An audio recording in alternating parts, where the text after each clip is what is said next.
A century ago, these fields were the bloody arena for the most terrible conflict in human history. In 1913, an alien invasion shook the world and hurled it into an unimaginable future.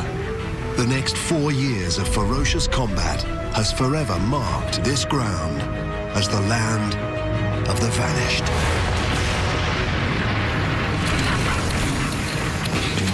We were fighting monsters.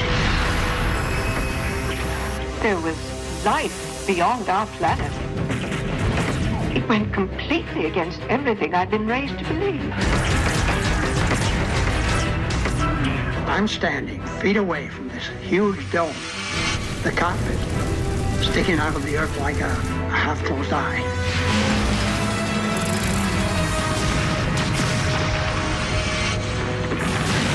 No one had ever fought a war remotely like this one before. An entire generation of young men, all of them vanished. I'll never stop hating them for what they did.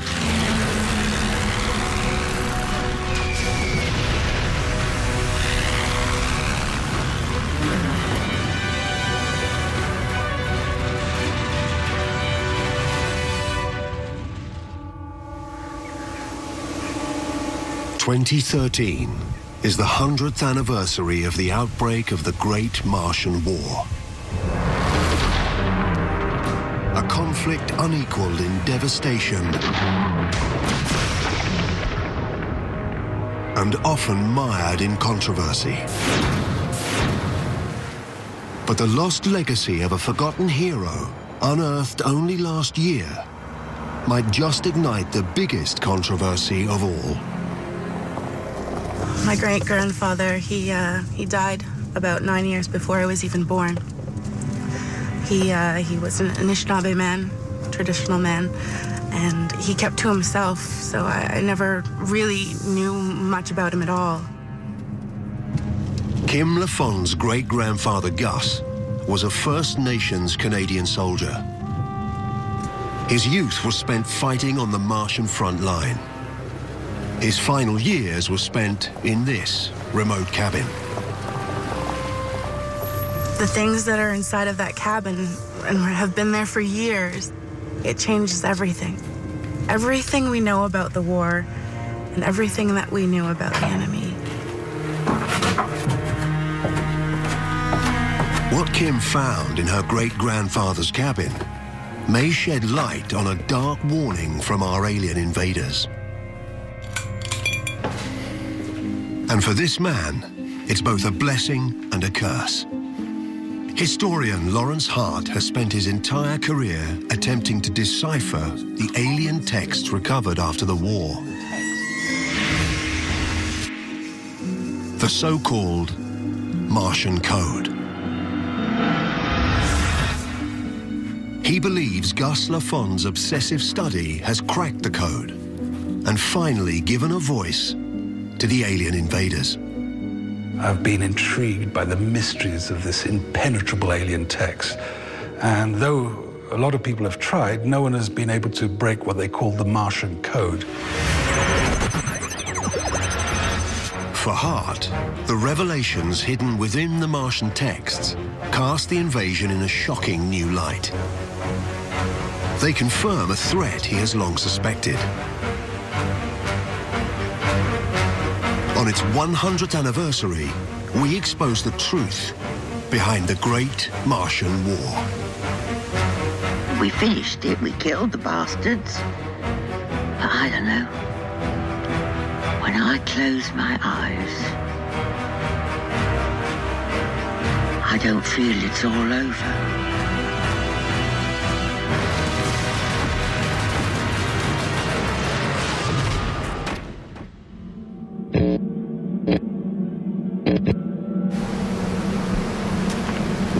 Here is where it all began. London's Herne Hill Observatory. Through this telescope, on the night of the 24th of June 1913, astronomers observe a mysterious speck of light close to the planet Mars and moving fast towards Earth.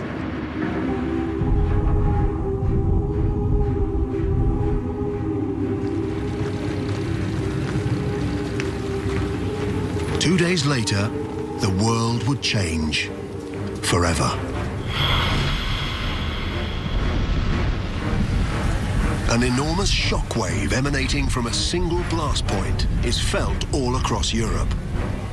War historian and broadcaster Duncan Mitchell-Myers takes up the story. It soon became apparent where the shock had been most strongly felt, in the Bohemian forest.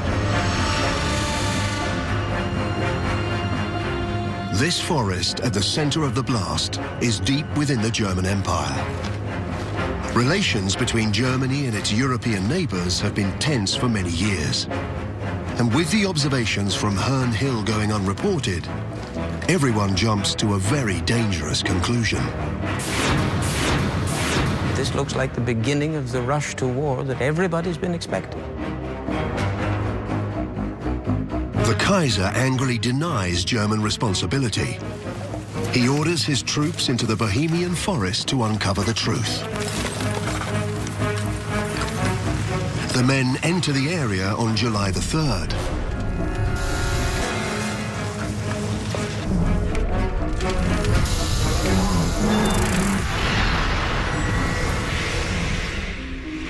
They never return. No one in Europe knew what happened to the expeditionary party, and no one knew that in the heart of Europe, this was created. An 8-mile wide impact crater.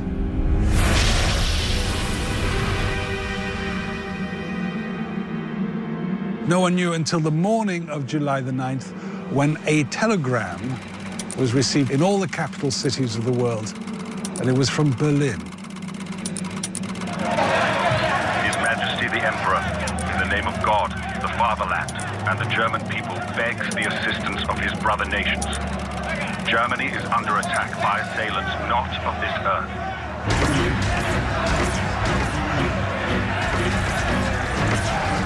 A 10-year-old to find out that monsters are for real, that they come from somewhere up there or somewhere in the dark. You don't feel safe ever again. Most of all was the fear that more of them would come for us and do here what they did in Germany. We woke up with that thought every day. Within days, there is carnage across Germany.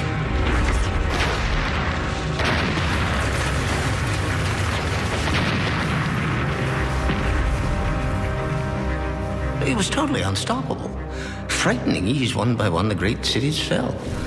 The name that most endures is Munich, which was the first to be hit. Munich was home to 14-year-old Arnold Tuckelt. He and his brother Bernie were among the first civilians to endure the full horror of an alien attack. Ja, es war mein Bruder, der mir sagte, dass wir in weiterkommen und wir mussten Barrikaden bauen. Die Frauen und Kinder müssten fliehen. Behinderte Barrikaden, die Erde schock. Und ich befreite mich von meinem Bruder, stehe auf. Da war ein neues Geräusch, ein Krach, ein helles Licht und dann war es nichts. Daylight came. I got out of the rubble and there was no dead bodies, nothing to see. Und mein Bruder war verschwunden. Vanished.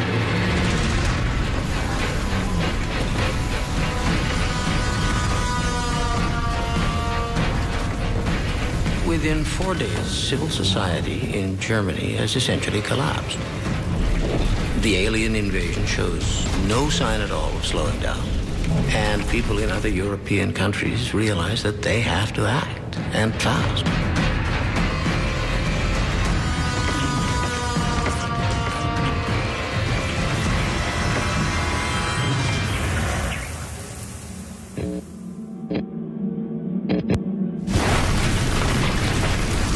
With Germany ravaged and her entire army missing, presumed dead, Britain helps forge a grand alliance between the surviving nations of Europe. On July the 20th, speaking for all the Allies, King George V declares the world is at war and calls for all able-bodied men of planet Earth to enlist.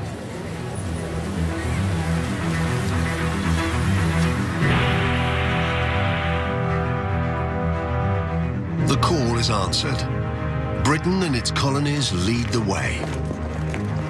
Among the recruits from afar is Bombardier Huey Logan of Calgary, Canada. For Huey, going to war will mean parting from his new bride, Clara. We started going together when we were 15. We got married at 18. The same year they came. And I shipped out for Europe, troop ship from Halifax. I made 2 promises before I left. First promise, 2 girls, 1 boy. That's what we're gonna have. And the second promise was I'd write to her as often as I could. And so that's what I did. For Huey and the thousands of volunteers like him, there is hope and determination. But for those left behind, it's a different story. He was my dad and I didn't want him to go. I was hanging onto his leg because I absolutely knew that the monster would come for him too. They had to pull me off him in the end, 1 finger at a time. And now I can't even remember his face.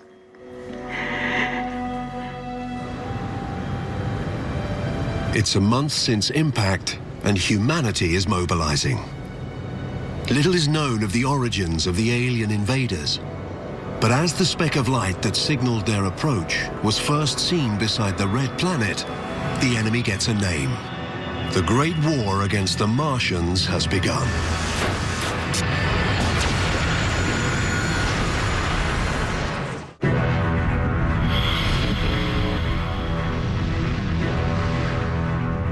It's 4 weeks since impact in the Bohemian forest.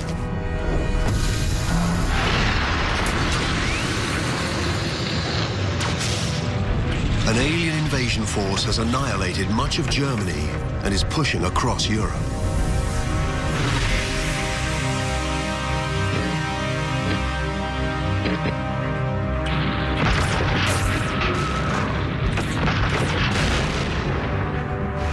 Halting the Martian advance is the Allies' immediate goal. In London, 50 feet below the Palace of Westminster, a command centre is established, and plans swiftly laid. The chief curator of the Martian War Museum and these preserved war rooms is Alexandra Banham. As the alien force crossed the German border into France, it was right here, in front of this map, that the Joint Chiefs of Staff ordered the tiny British Expeditionary Force and the French Standing Army forwards to hold the line here, along the western banks of the Moselle River.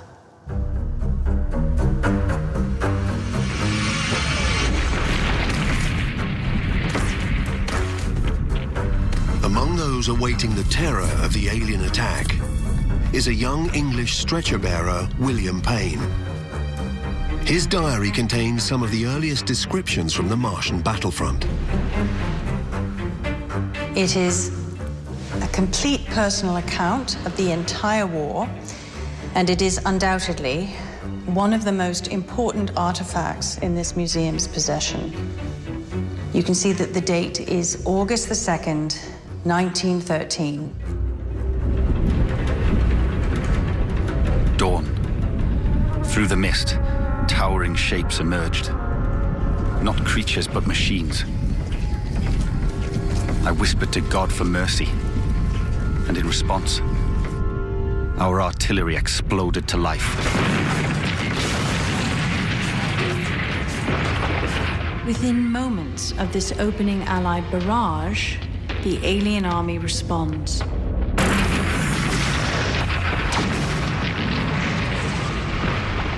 cannot hold them. Our lines are torn to pieces. Our guns are useless. Hell was not beneath us. It has fallen from the sky. We must fall back. The soldiers give these giant fighting machines a name: Herons.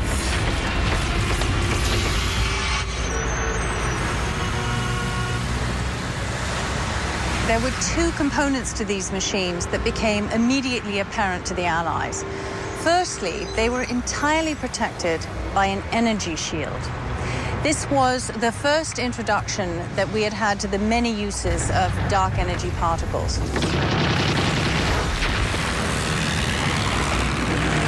The second was a slow-firing, immensely destructive energy cannon. It was used to destroy defenses, to cause chaos, but mainly to flush men out into open view.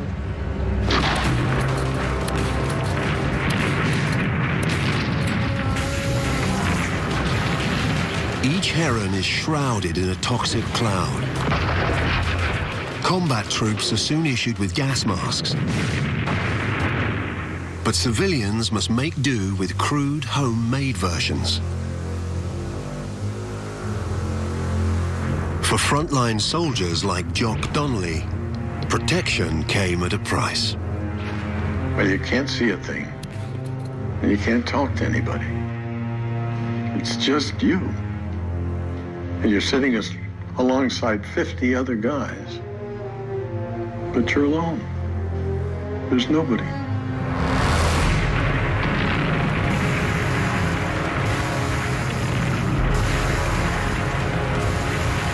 At the feet of the lumbering Herons are battalions of smaller machines. They're attack dogs. They rampage the battlefield by the thousands. Fast and merciless killing machines. These bring death at close quarters.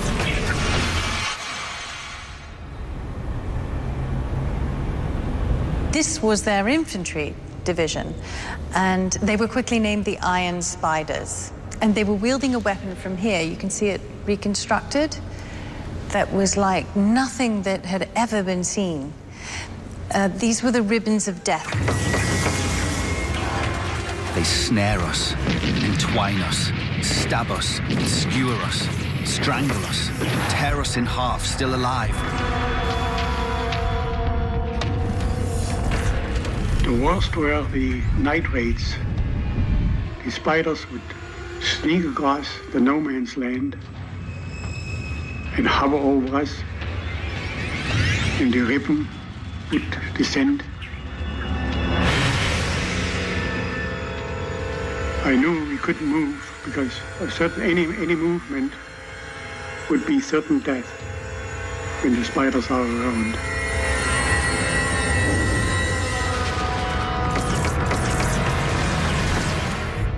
They were ripping the Allies to pieces. Whole cavalry battalions were tossed aside. The very front itself was in a chaotic fighting retreat right across France.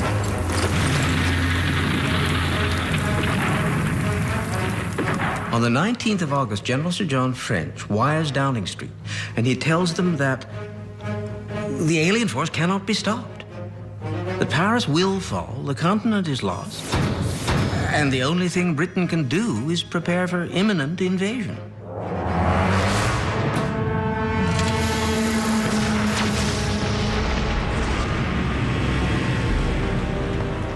That same day, Europe is given one last hope. An unexpected messenger arrives at Allied field headquarters. His news may be the saving of Paris and perhaps the entire war. He is a corporal in the army believed destroyed in the first week of the war. His communique states, though the fatherland has fallen, the German army has not, and we are on our way. It is signed by Count Paul von Hindenburg. So he issues an absolutely unprecedented mobilization order directed at every living German, telling them that they must make their way as fast as possible, blitzartig, lightning fast is the word he uses, through Belgium, south towards Paris, to sweep in and reinforce the increasingly desperate Allied line.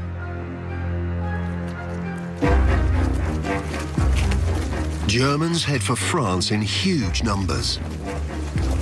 Among them is young Arnold Tuckelt, who had survived Munich and now craved revenge. And we marched and marched until we finally reached the Belgian border. We received an embrace from there I would never forget. Die geben uns Blumen und küssen uns. Und es war mein erster Kuss. Und ich werde das Mädchen, das Gesicht nie vergessen. Looked after the wounded and fed the hungry.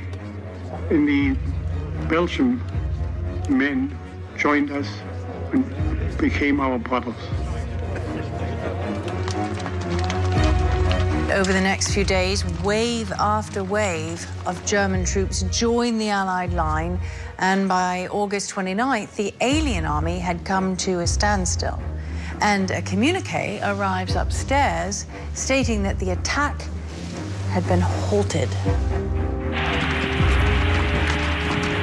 The Germans had saved the day with the now famous Hindenburg maneuver, a plan originally conceived years before by Count von Schlieffen to conquer France rather than save it. It's one of the most audacious maneuvers in the whole of military history. Now that the alien advance has stopped, the Allies regroup and prepare to go on the offensive. The offensive actions of the autumn of 1913 were aggressive, large-scale artillery barrages, followed by mass infantry assaults.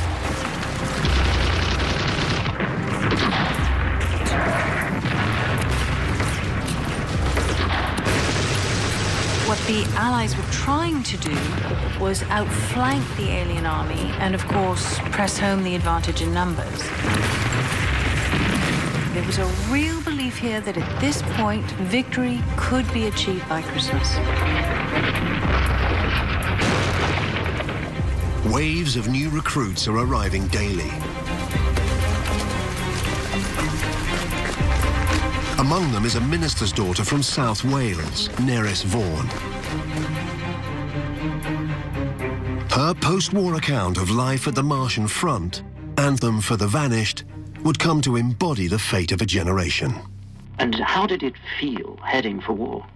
Well, it wasn't a single emotion. It was a most tantalizing cocktail. Excitement, fear, hope, dread, longing, calm. But together, they created the most powerful feeling of all. For the first time, I felt my life had meaning.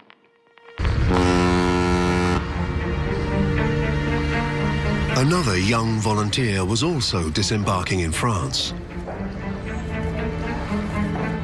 He was Corporal Gus Lafond of the Canadian Expeditionary Force, a First Nations soldier proud of his Anishinaabe heritage and eager to serve. Gus's war would turn boy to man.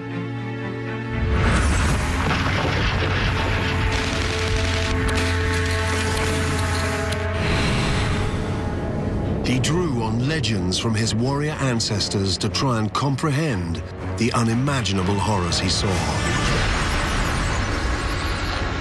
This takes him deep into enemy territory, uncovering dark secrets of the Martians.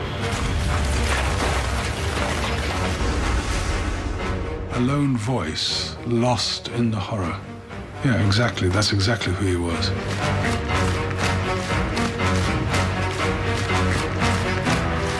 Over 2 months, hundreds of thousands of enlisted troops arrive, hoping for victory by Christmas. But hope soon turns to hell.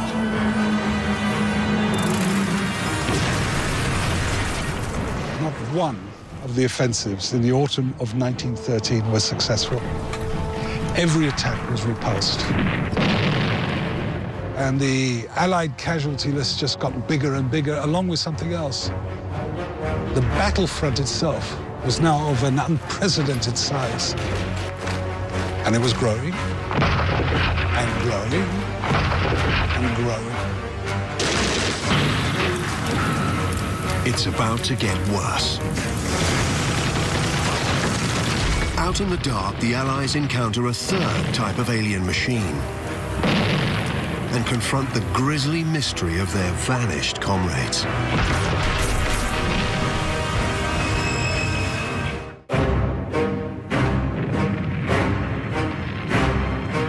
By early December, the vast Martian front slices Europe in two.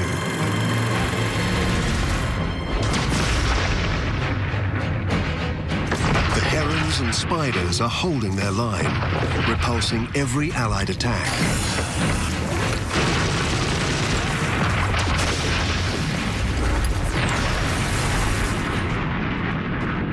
A mass of human dead wrapped in the wreckage of war litters the battlefield. But as the sun sets, the horror rises. A third alien war machine crawls out into the gloom of no man's land and begins its work.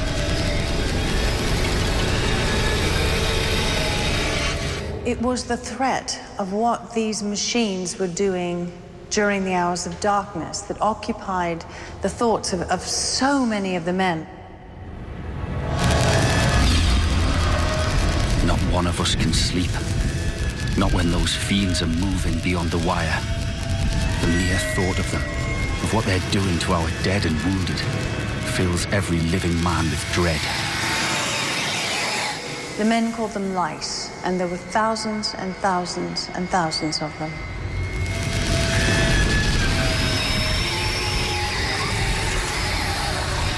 We could hear the noise from the lice coming behind us and clearing out the ditches for their harvest. The men at the front believe the vile purpose of the night-prowling herds of lice is to harvest the dead. Dawn breaks. The lice retreat like a black tide, and everything is gone. Every shell, every last shard of battle, and every one of our dead, my fallen brothers, are taken. Their bodies stolen. For food?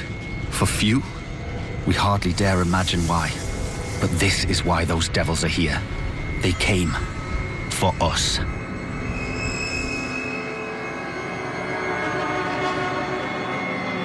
Back at the home front, entire streets begin receiving telegrams from the War Office, informing them their men are missing in action.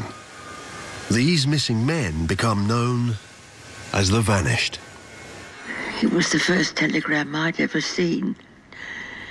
It said there'd been a battle and that he was missing. That was it. Oh, my poor mum. They might just as well have taken her too. Vanished is what he was.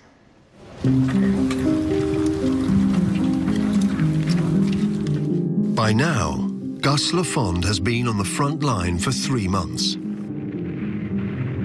His duty is to scout the enemy lines, but his passion for his Anishinaabe heritage pushes him much further than mere duty.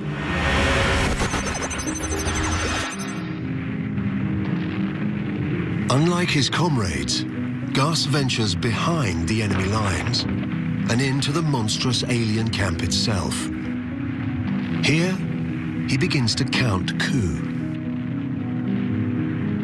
In Anishinaabe culture, a warrior could prove his courage by the form of counting coup. And it was a way to defeat the enemy without actually killing them. The highest form of counting coup was to sneak into the enemy's camp and to steal something without being harmed, without being noticed, and that's what Gus began to do. Gus's ghost-like scouting behind the alien lines puts him into frighteningly close contact with the Martian army. For him, each coup is a window on the aliens' secrets. This ledger book is how Gus counted his coup. There's a sketch of the exact coup that he had taken. It's all documented. It's absolutely amazing. From this collection of curious alien markings and artifacts, Gus is constructing a key.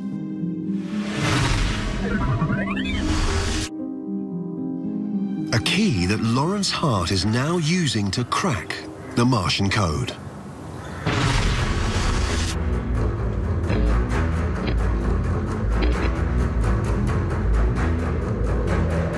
As Christmas 1913 approaches, the war's influence is being felt around the world. In the United States, although President Wilson is resisting committing forces to the front, American business is eagerly supplying munitions and machinery.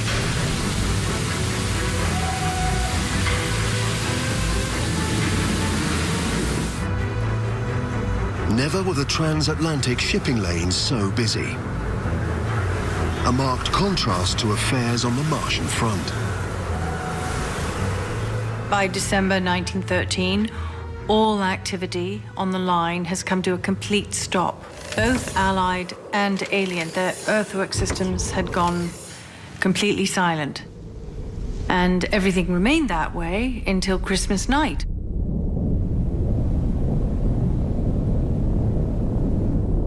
It was a rumble. I felt the mood change all around me. We saw a light, a flashing light. And it's just like it says in the song, ein Diamant im Himmel. Like a diamond in the sky. This was the Christmas star of 1913. All along the line, scores of these objects begin to be seen. And then later that night, there are tidal disturbances, there's flooding in coastal areas. And then 3 days later, something much, much worse happened.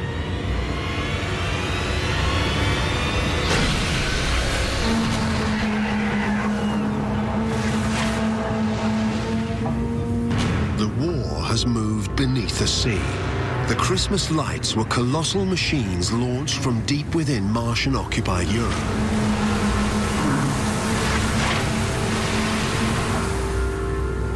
Now moving freely through the shipping lanes, these submarine monsters begin to starve the Allies of their most vital supplies. A crippling, potentially fatal blow.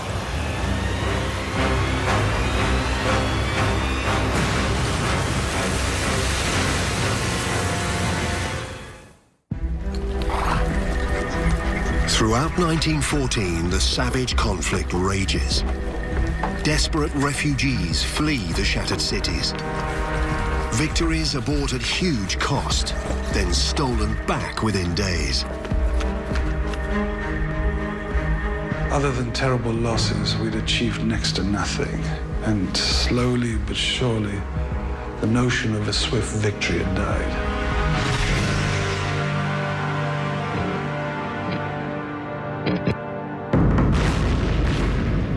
The sea war intensifies. The July 1914 sinking of an American passenger liner openly divides public opinion in the United States.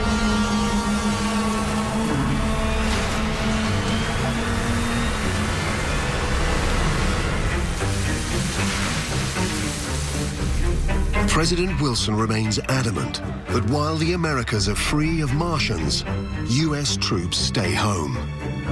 But former President Teddy Roosevelt demands action this day. You boys join the body and act in that body in the same way.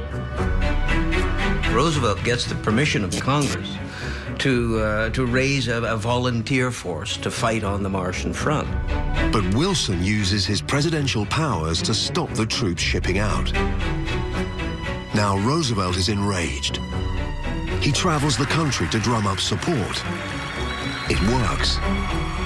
2 weeks later, the presidential veto is withdrawn, and a small volunteer force, the Frontiersmen, sails for Europe. And Roosevelt waves them off from New York Harbor. I didn't see him. He didn't see him. I saw him. Yeah. And, yeah, he waved us off, and it was really gung-ho. I mean, this was, you know, images of San Juan Hill all over again. Yeah, voting for him. Yeah. So we imagined, as we left on the boat, we thought, boy, this is going to be a great adventure. We're going to go over there and beat the hell out of these guys and come home heroes. Heroes, and didn't quite work out that way, but we were eager to go.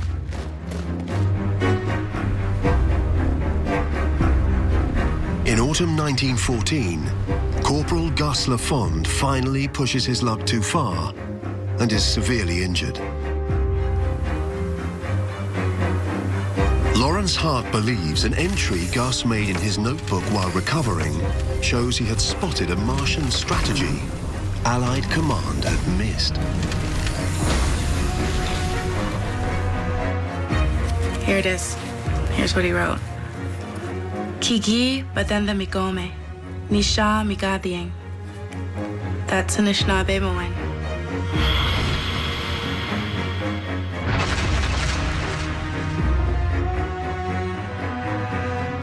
The phrase that Corporal Lafont wrote in his diary describes a type of battle strategy. Now, in fencing, we call it a feint. It's a false attack, or it could be a false retreat. And it's to make the enemy act the way you want the enemy to act, to deliberately look weak or to even seem to lose in order to gain a later, more important victory. Gus Lafond has worked out what no Allied general had, that the Martians were deliberately losing battles in 1914 to entice the Allies into ever larger offensive campaigns. These so-called experts that held the lives of millions in their hands didn't have a clue. Why is it vital to acknowledge this? Because of what they decided to do next.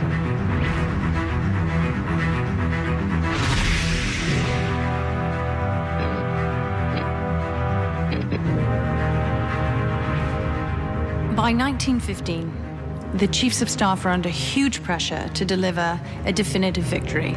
At this point, their only strategic advantage was manpower, and so they planned to make fuller use of that than ever before.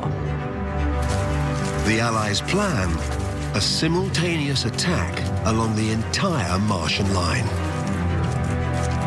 The aim was to stretch the alien army's resources past breaking point, and then to decisively penetrate and then overrun the enemy defenses.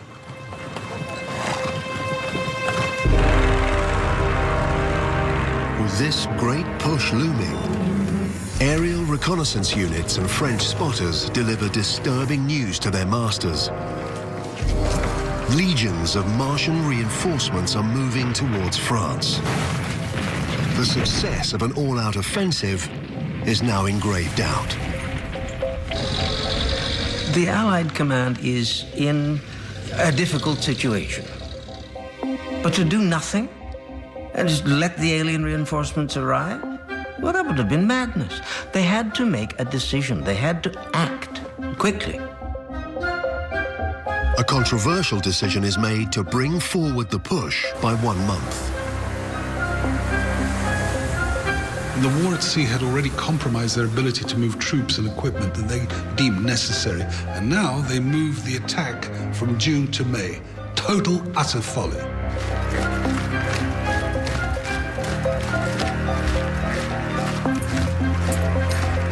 And so the push is launched early. I believe you were on the front line itself that first day. Yes, with the 4th Newfoundland Regiment. We were expecting casualties, of course. The But that day, endless waves of men went out over the top. I've never been so frightened in my life.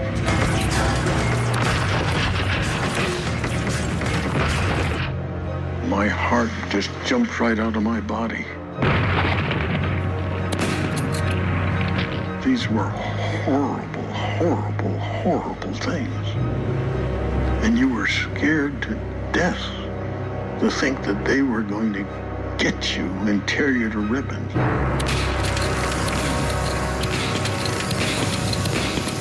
They had no rules at all.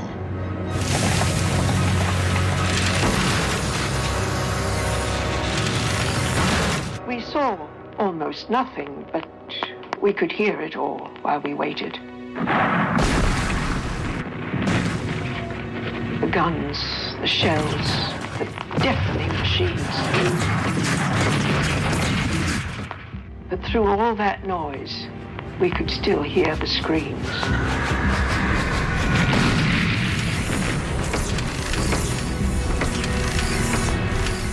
And we just stood there, waiting. And nobody came back. Not a single wounded man for me to help.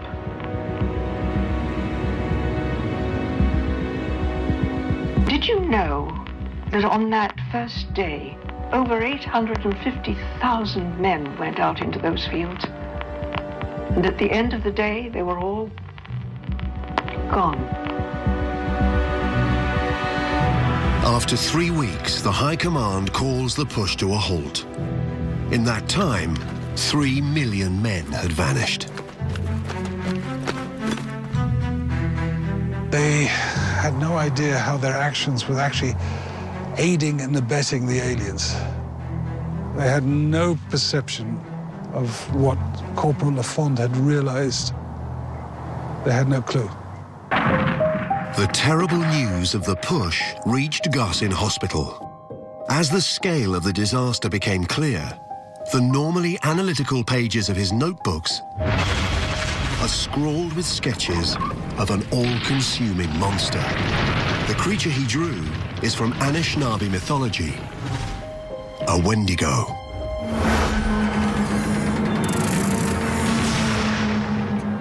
This is a Wendigo.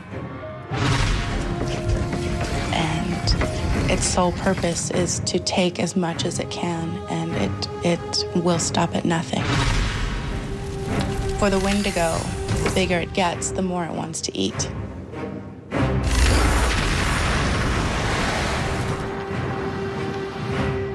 Lawrence Hart believes that Gus's Wendigo sketches are further proof he had deduced the central Martian tactic.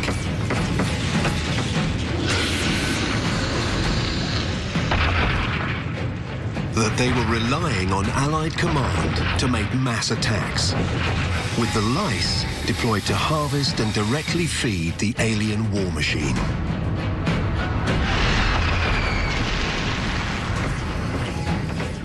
What if the formation of this enormous front was part of their grand scheme? What if it was the surest way to get exactly what they wanted?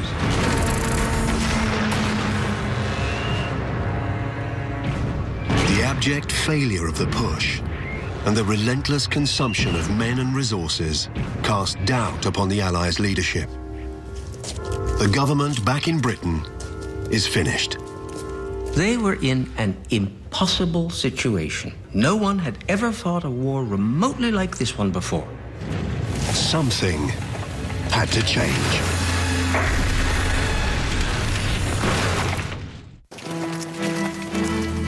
The catastrophe of spring 1915 forces a change of government back in Britain.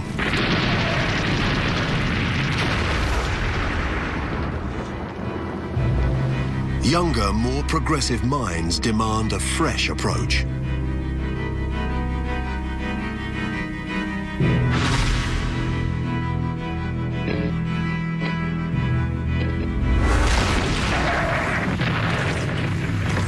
To address the technological imbalance between the two sides, a new goal emerged: to lay hands on alien technology and then to harness it and to turn it back against the enemy. But that was easier said than done. Capture a heron. That was the plan.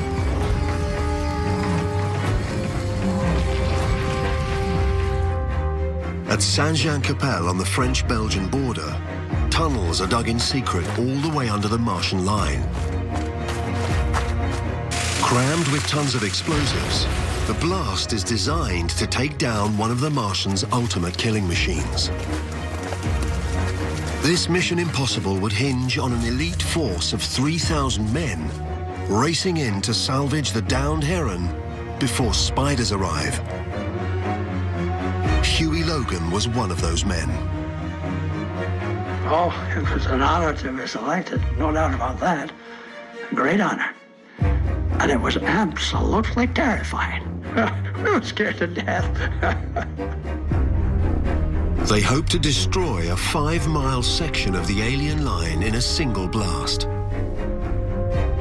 On the 1st of July 1916, at exactly 7 a.m., the dawn silence is shattered.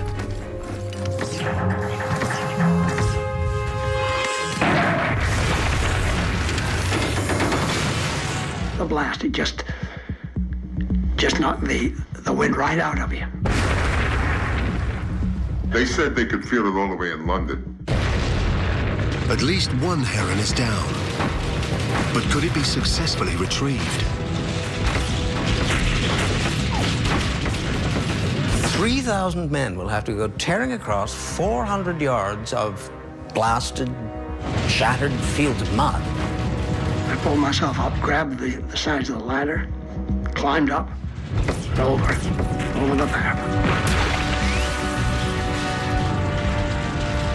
Where the ridge had been, there was this enormous cloud of dust expanding across no man's land. And a single mass of men was running straight into it. And when the two came together, the men were gone and engulfed. We're moving forward. And then a shape appeared. And then another one. And up ahead, there's guys' voices shouting. We got 2 of them. We got 2 in the blast. I can't believe it. I can't believe what we've done. I'm standing feet away from this huge dome, the cockpit, sticking out of the earth like a half-closed eye. But then I see something moving. Something moving fast towards us, coming straight at us. Spiders. 2 of them, and it was 4, and then 3 more came, and it was 7 of them, right? And then I'm thinking, geez, it's all over.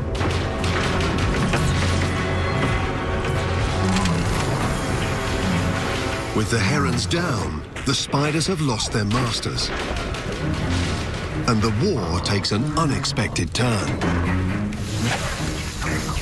There was no attack. And then one of them starts moving, so slowly. And the ribbon starts moving and spiraling out. All of them are doing the exact same thing, and it just stayed that way the whole time. Then we realize it's a gesture of surrender. They've surrendered.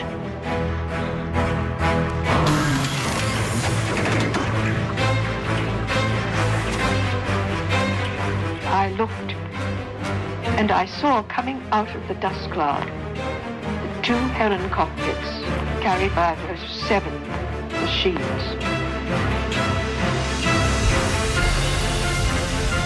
The surrendered spiders are helping the Allies.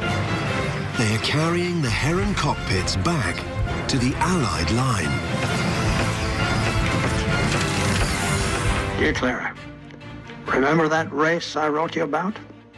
Well, I got the gold, Bluebell. In fact, we all did. We won more than we ever hoped to.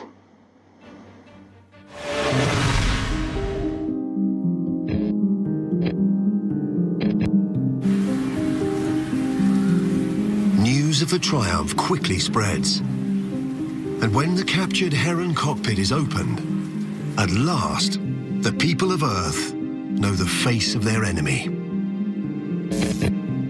Those stupid newspapers. They said that we should be less scared now that we know they're no bigger than us. Well, I think they're wrong.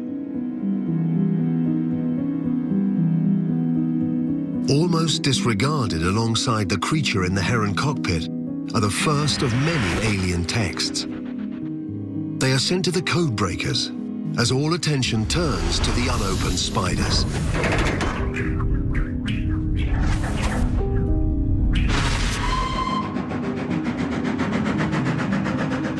Transported to Roundway Down Experimental Station in Britain, scientists and soldiers prepare for their first encounter with a live alien.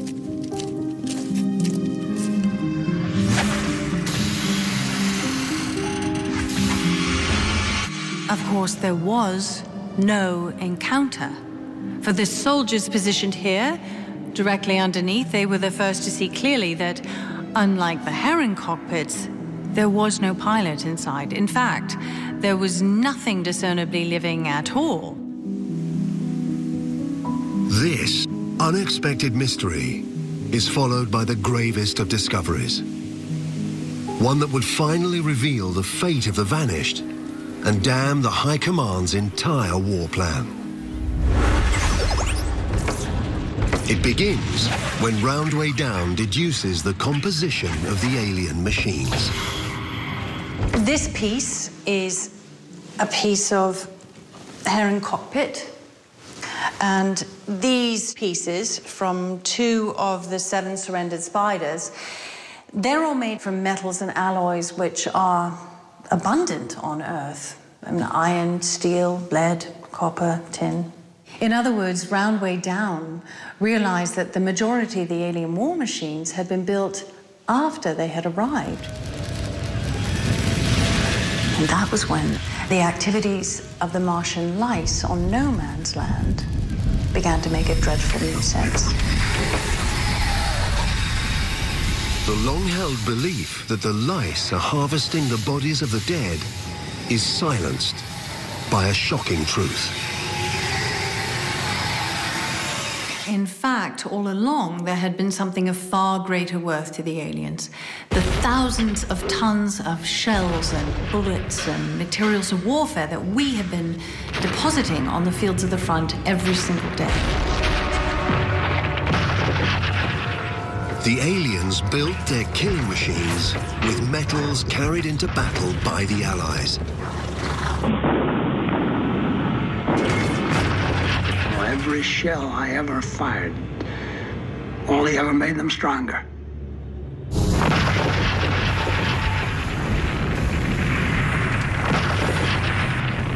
With this realization, the true fate of the millions of missing soldiers, the Vanished, was finally understood. Here's the truth, and the truth is much worse than the rumors about the human rendering factories and the alien food stores, and that's this. They were still there out in those fields, crushed, eviscerated, ground into the mud. All the while, the lice were swarming around, and they were foraging for what they truly valued, and that was the lead, the metal, the steel, to make even bigger and greater machines of war. And then we learned what really happened. They weren't taken away by the Martians at all. They were still there, in that mud. They were crushed and churned up. And all they wanted was the metal. I'll never stop hating them for what they did.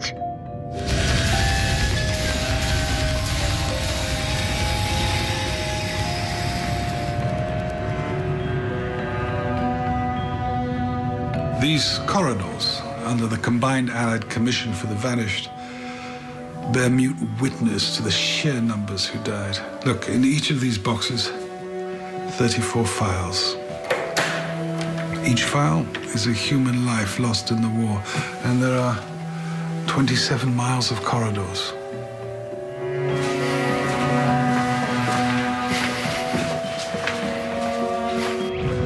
This is the lowest moment of the war. Humanity is staring into the abyss. But Roundway Down are about to discover an alien secret that could turn the tide of the war.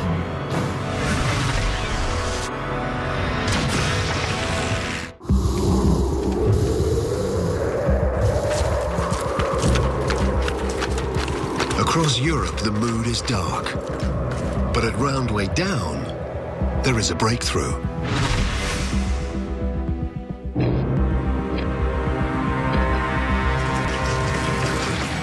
In analyzing the surrendered spiders, the element that enables and powers them is examined in detail. To the perplexed scientists, it's nothing short of a wonder. This liquid element, which powers all movement and weaponry in the Martian machines, is like nothing previously observed. An organic metal capable of self-replication, and what we can only term as awareness. As we investigate it, it responds and appears to work with us. Though impossible to classify, we have given it a name: Victicite.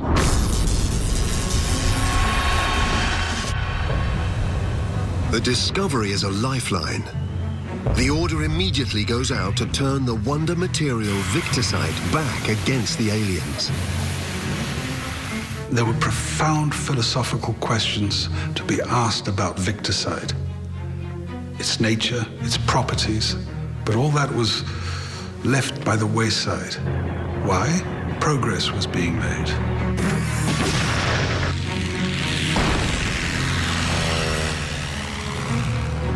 A first wave of Victicite-based war machines are soon rolling off the assembly line.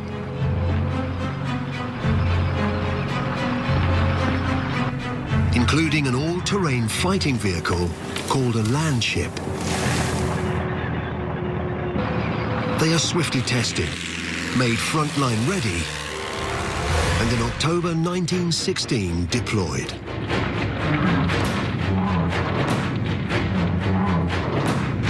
Prematurely, as it turned out.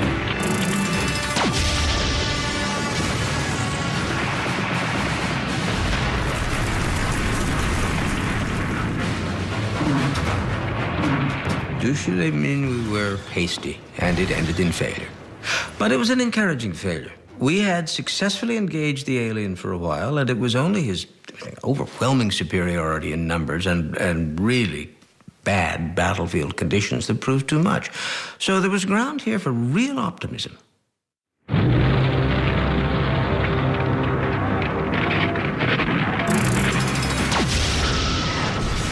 Faced with weapons made using their own technology, the Martian strategy shifts. All along the front, attacks intensify. The aliens are no longer nurturing war. They're going for outright victory.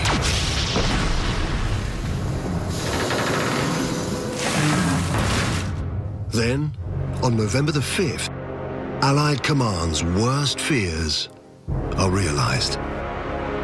Near the northern tip of the line, in the Netherlands, a single Heron breaks through to the Channel ports. This is the stuff of nightmares. After 3 years, the moment everyone in Great Britain has been dreading has arrived. Well, there's chaos here in Command Centre. It's low tide in the Thames, so the Navy can't give chase, and the small force that was originally assigned to protect the British mainland, the Home Air Defence Squadron, was critically depleted. There are just 2 pilots within striking distance of London, testing new Victicite-based weaponry. British aces Edwin Sinclair and Gregory West. They are immediately scrambled.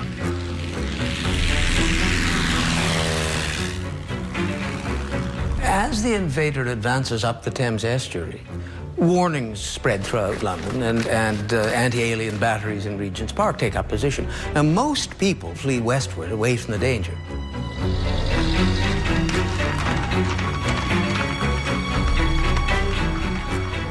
Thousands of people with no conception of the danger they're in choose to line the embankment.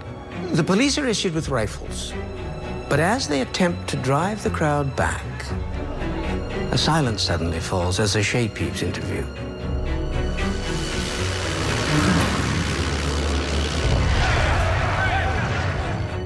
And there it is.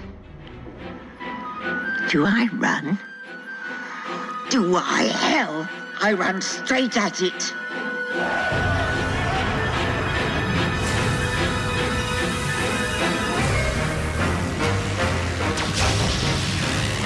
The new weaponry stalls the Heron, but it's not enough. And it's here that it fires a single shot at Sinclair's plane. And as we all know, the shot misses and strikes Big Ben.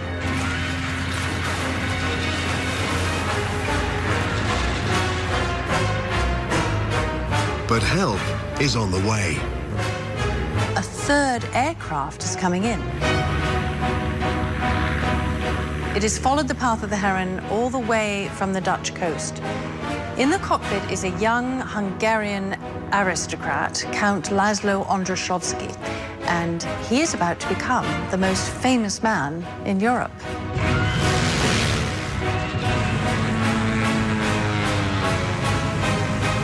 I saw him give the signal to the other two, and they came in behind him, and he leads them straight down to the bastard. Gotcha.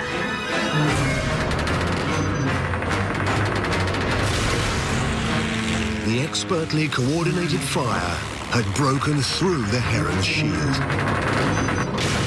Count Laszlo's first visit to London would become the stuff of legend.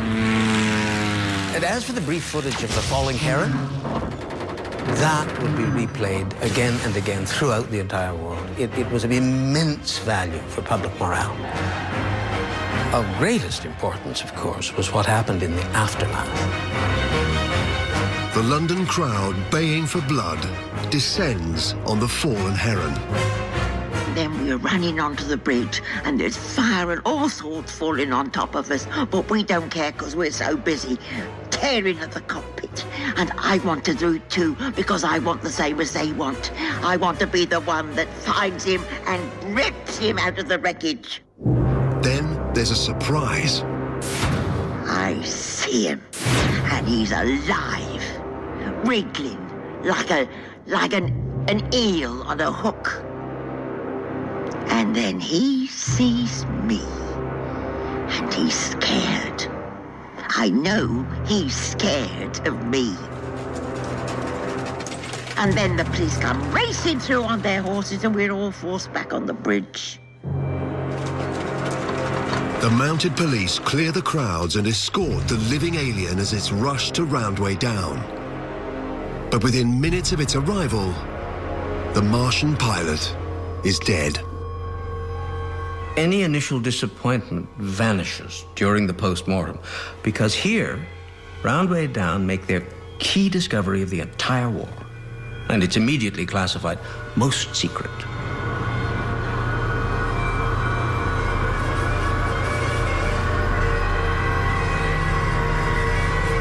The autopsy reveals the alien died from infection by an animal virus called glanders. It was caught through contact with the police horses. Now at Roundway Down, the race is on to replicate the virus and create a superweapon. The code name of the weapon is Trojan Horse. It couldn't come soon enough.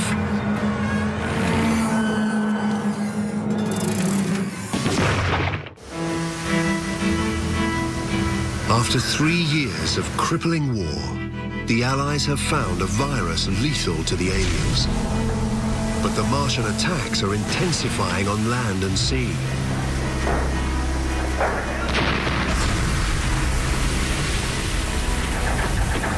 Troops at the front cannot hold them off much longer.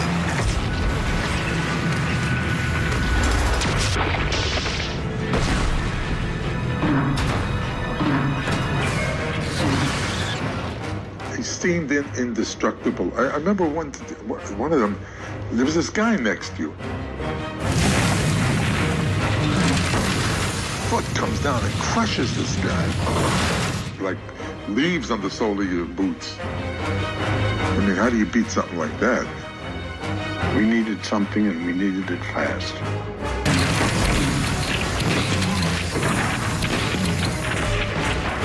As the line continues to fray, the Aerial Reconnaissance Division sights large numbers of alien machines moving west. There is no time to lose.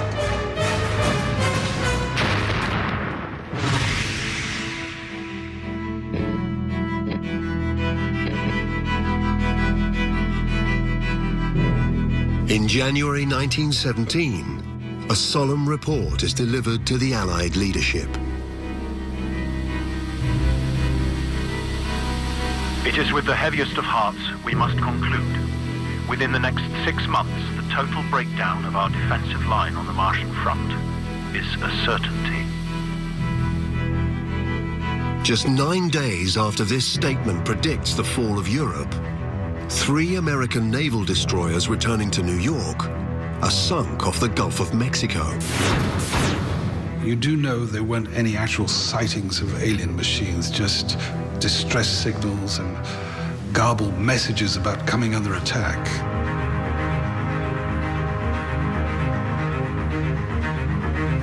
Allied U-boats did have a range of 5,000 miles, more than enough to be in those waters. No, look, I'm not saying they were in those waters. All I'm saying is that they could have been in those waters.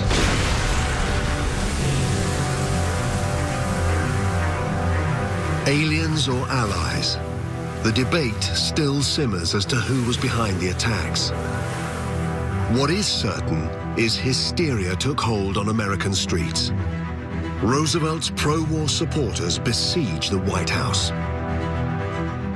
Wilson has become the lamest of presidential ducks. This can come to only one conclusion, and it's an unprecedented one. Woodrow Wilson resigns. Roosevelt is sworn in as US President.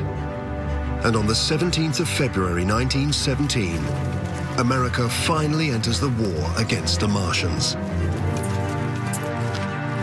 Within months, the volunteer frontiersmen, now hardened veterans, see their conscripted American countrymen arriving in France at the rate of 12,000 men a day. It was a good thing they were finally coming. Yeah, it was nice to see them. Mazel tov. What took you so long? No, I'm serious. I mean, what took them so long? We'd been in this thing for 3 years already.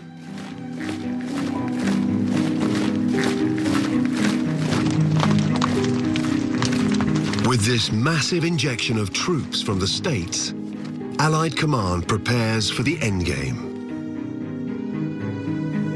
The Allies are playing all their cards here. This is it now. This is all or nothing.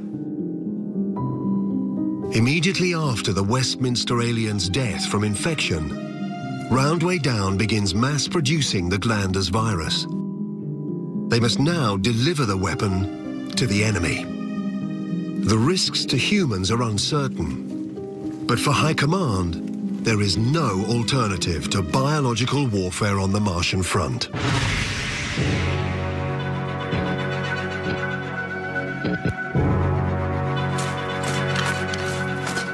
In the summer of 1917, rumors of an Allied secret weapon are spreading fast, infecting the men with hope.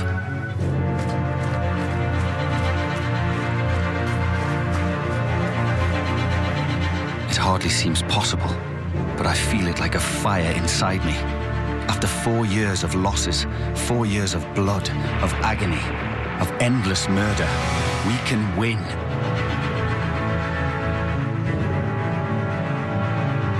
They had developed a secret weapon. So we're all right, bring it on. We're ready to go.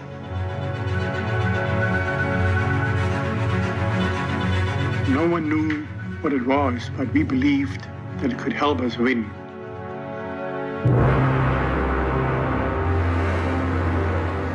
The days tick by, and the alien army continues to reinforce. Roundway Down are struggling to mass-produce the virus. With no sign of a new weapon at the front, hope fades.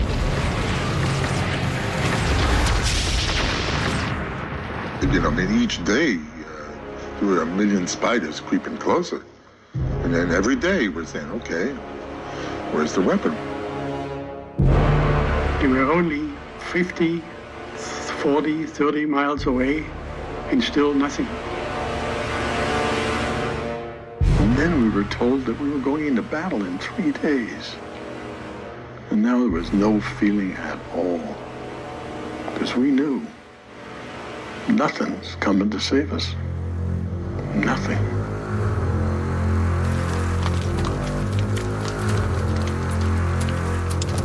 It was a terrible realization. There was no answer. Just disillusionment, that's all. Utter disillusionment. Desertions were occurring up and down the Allied front, as well as several mutinies which had to be forcibly put down. I had it. I left. And I knew this was my last time. I would not survive. I had this feeling that my time was up. I was a soldier for 4 years. And yet, from now and forever, I'll be a deserter. Only the elite few know Operation Trojan Horse is finally ready. But its success is dependent on a mass assault. It's vital the troops are rallied. Field Marshal Sir Douglas Haig issues a special order of the day. Many amongst us are tired. To those I say, hold firm. Ultimate victory is within our grasp. With our backs to the wall and believing in the justice of our cause, each one of us must fight on to the end. The safety of our homes and the freedom of mankind alike depend upon the conduct of each one of us at this critical moment. Haig's words hit the mark. The line rallied. Order seemed to restore itself, even though very few remained in any doubt as to their probable fate.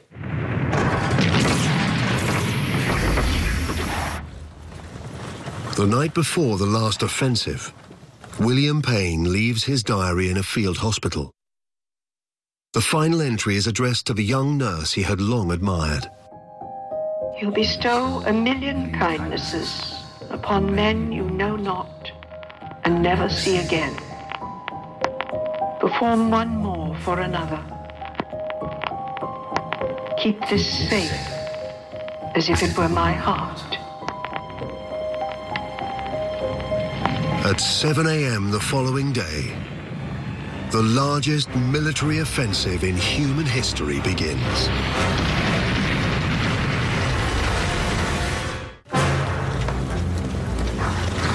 The secret weapon is ready, and the means to carry the infection to the aliens is in place.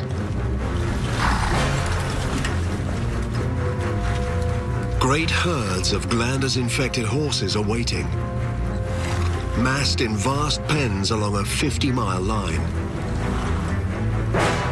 These unwitting weapons of mass destruction, attended by volunteer wardens like Huey Logan. I'd never seen so many horses all together. Nobody had. And that was just our station. Success requires an attack to draw the Martians in, followed by a surprise retreat which will lure the aliens toward the horse pens. The entire attack is focused on one 50-mile section. This is the greatest concentration of troops ever seen.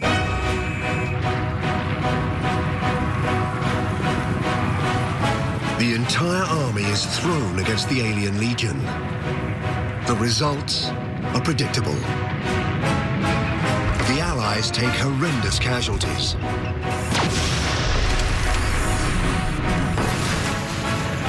holding the line.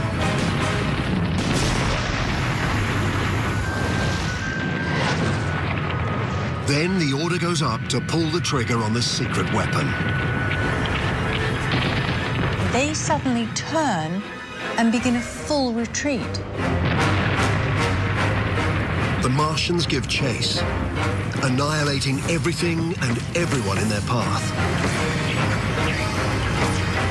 This has become a rout. And it is exactly what High Command had hoped for. The triumphant aliens charging after the retreating troops are heading right where the Allies want them.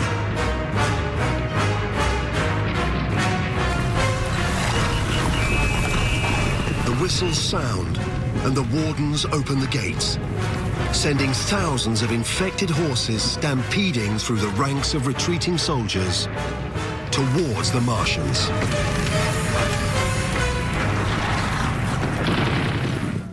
We had to drive the horses back towards the line. We lined up at the back of the pen, and we shouted at them, screamed at them, hit them. I was glad I was wearing my gas mask because I didn't want them to see me.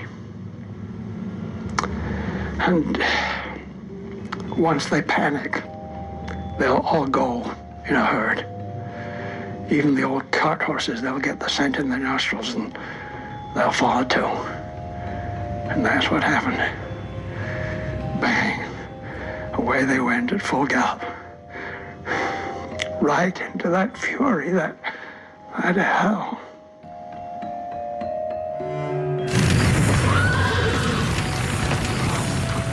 The infected horses are engulfed by the alien advance. To the soldiers on the ground, this action seems both horrific and futile.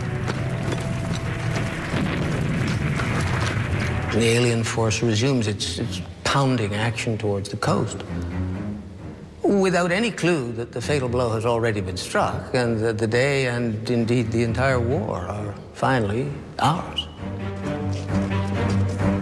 Operation Trojan Horse has delivered. The invading army never reached the coast. Within days and within hours, the Herons come to a complete standstill.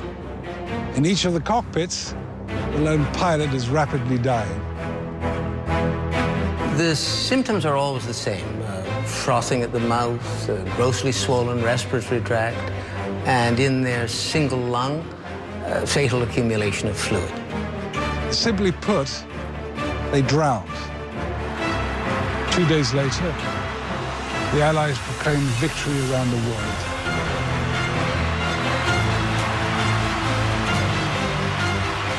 Victory. But a victory won on the hardest terms.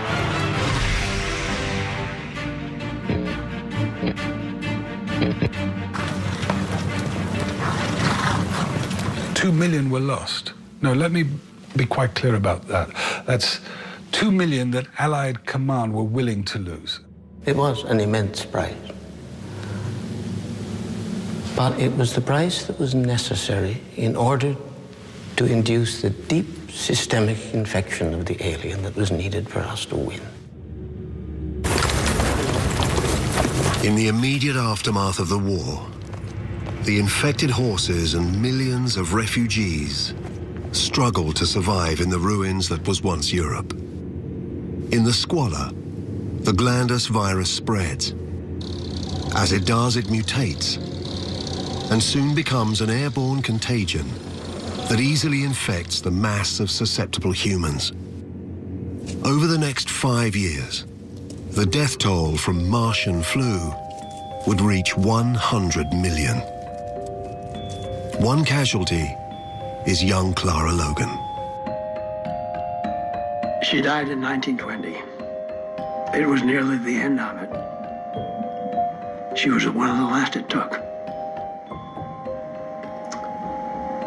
She was 23.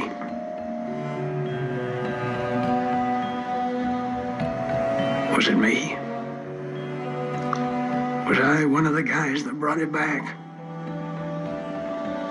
Maybe. I didn't know. I still don't know. All I knew was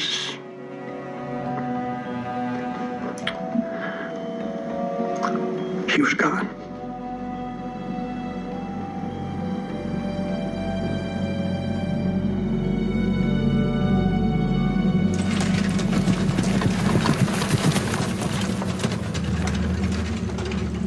As Europe begins to put itself back together, the Martian nest sites reveal their immense stockpiles of victicite. The contents of the alien nest sites, the biggest and most valuable prize of all, was waiting for us.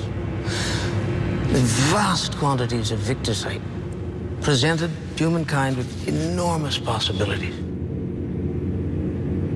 The products of victicite become a vital part of the modern world.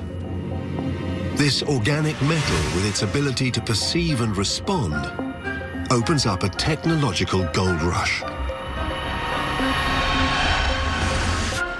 I'm constantly surprised at the number of our visitors who just don't seem to realize how many aspects of modern life can be traced right back to the Martian War.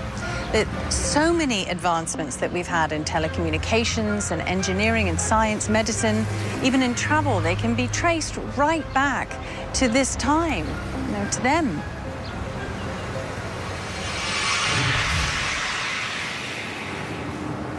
Kim LaFond has grown up in a world that has prospered through the widespread use of victicite.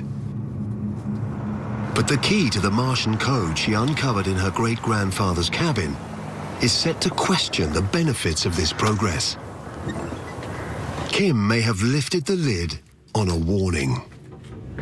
The invasion is not over.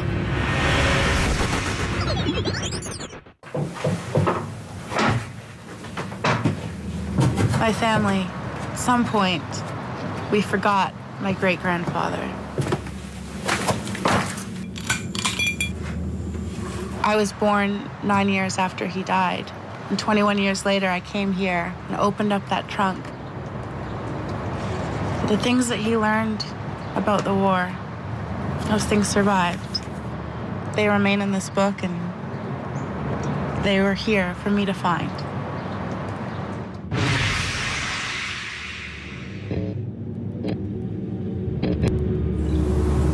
In his study of these notebooks, the historian Lawrence Hart believes that Gus's Anishinaabe heritage granted him a unique perspective on the alien symbols and led directly to the cracking of the Martian code. Hart has completed the work and applied it to the collected alien texts. To his surprise, many appear to be very personal writings, even laments. These are not unlike our letters and diaries, written by our own. Now, this symbol here is the most common symbol translated in the text. We find it over and over and over again. And the nearest word I can translate is this.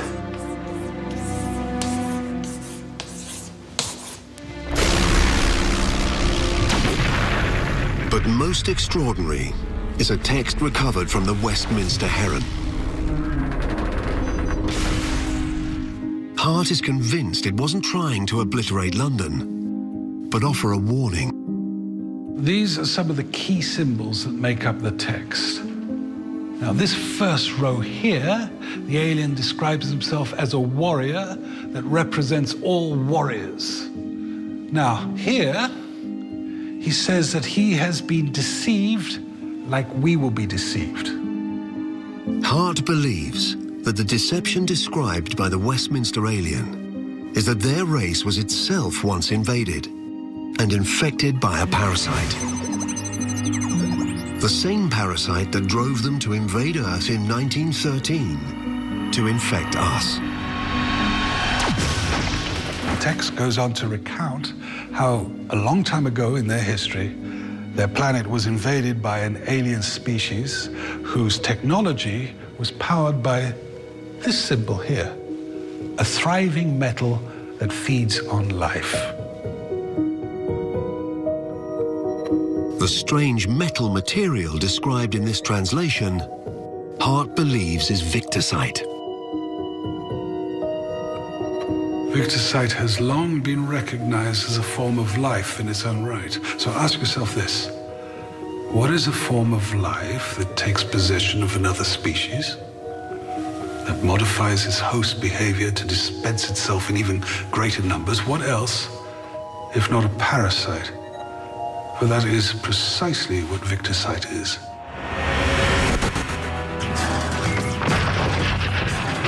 If Lawrence Hart is right, and the aliens were infected carriers forced to spread the parasitic victisite across the galaxy, then what next for us? Now, it's our turn to stand at the gateway to the stars. It's our turn to reach out to the void of space, and our turn to carry and spread the parasite yet further.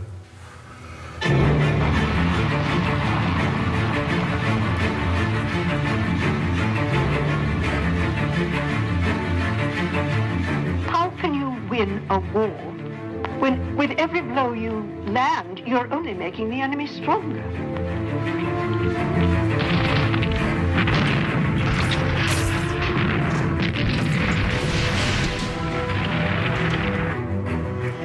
This one was for the last offensive. It says bravery, but I say it was crazy, because I have to be crazy to go back.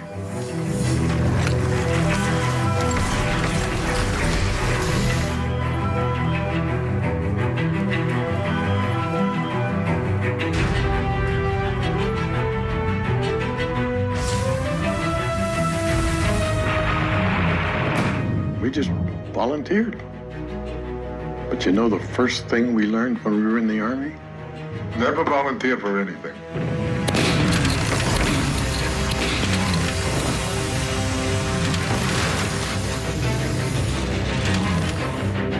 Two girls, one boy.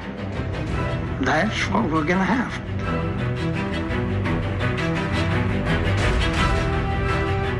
Well, my whole life since then, I've been waiting for them to come back.